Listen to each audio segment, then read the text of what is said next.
कक्षा 5वीं, विषय हिंदी व्याकरण। सर्वनाम। बच्चों, सर्वनाम को समझने से पहले हम कुछ वाक्य पढ़ेंगे। तो चलिए मेरे साथ वाक्य को पढ़िए। राम एक अच्छा लड़का है। राम अपने माता पिता की सेवा करता है।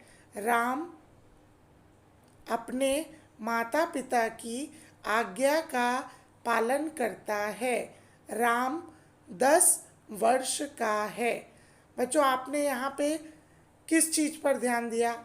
आपने इन वाक्यों में देखा होगा कि जो राम शब्द है वह एक संज्ञा है और राम शब्द का प्रयोग हर वाक्य में किया गया है।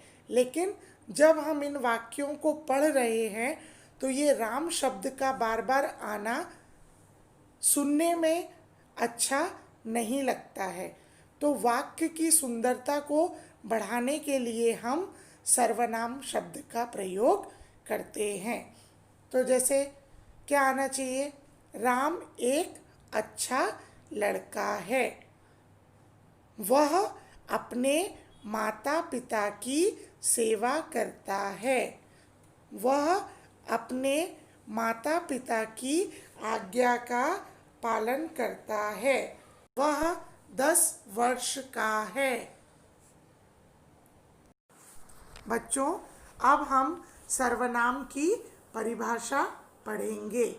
जो शब्द संज्ञा के बदले आए वह सर्वनाम कहलाता है। जैसे मैं, हम, तू, तुम, आप, वे, कौन, क्या, कोई, जो, स्वयं तथा खुद। तो बच्चों, ये जो सारे शब्द हैं ये सर्वनाम के उदाहरण हैं। बच्चों, सर्वनाम के 6 प्रकार होते हैं, लेकिन हम कक्षा 5वीं में सर्वनाम के सिर्फ 2 प्रकारों को पढ़ेंगे। पहला कौन सा प्रकार है? पहला है पुरुषवाचक सर्वनाम। बच्चों, पुरुषवाचक सर्वनाम में भी उसके 3 प्रकार हैं: उत्तम पुरुष, मध्यम पुरुष और अन्य पुरुष। और दूसरा सर्वनाम का प्रकार है प्रश्नवाचक सर्वनाम। बच्चों, अब हम पुरुषवाचक सर्वनाम की परिभाषा पढ़ेंगे। बोलने वाला अपने लिए या दूसरों के लिए जिस सर्वनाम का उपयोग करता है उसे पुरुषवाचक सर्वनाम कहते हैं। जैसे मैं, हम, तुम, आप, यह तथा वे। बच्चों, अब हम पुरुषवाचक सर्वनाम का पहला प्रकार पढ़ेंगे जो है उत्तम पुरुष। उत्तम पुरुष यानी बोलने वाला व्यक्ति, फर्स्ट पर्सन। खुद बोलने वाले को उत्तम पुरुष कहते हैं। जैसे मैं, मैंने, मुझको, मुझसे, हम, हमने, हमें, हमको, हमसे आदि। इसके उदाहरण देखिए। मेरा नाम मोहन है। हम 5वीं कक्षा में पढ़ते हैं। बच्चों, अब हम मध्यम पुरुष की परिभाषा पढ़ेंगे। मध्यम पुरुष यानी सुनने वाला व्यक्ति।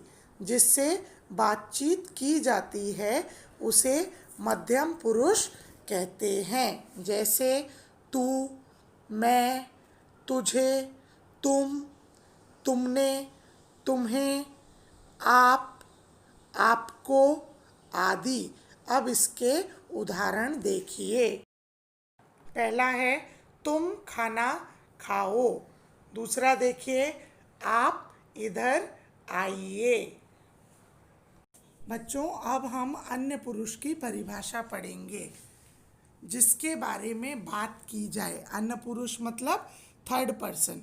जिसके संबंध में बातचीत की जाती है उसे अन्य पुरुष कहते हैं। जैसे वह, उसने, उसे, इसने, इसे, वे, उन्होंने, उन्हें, उनको आदि। अब इसके उदाहरण देखिए।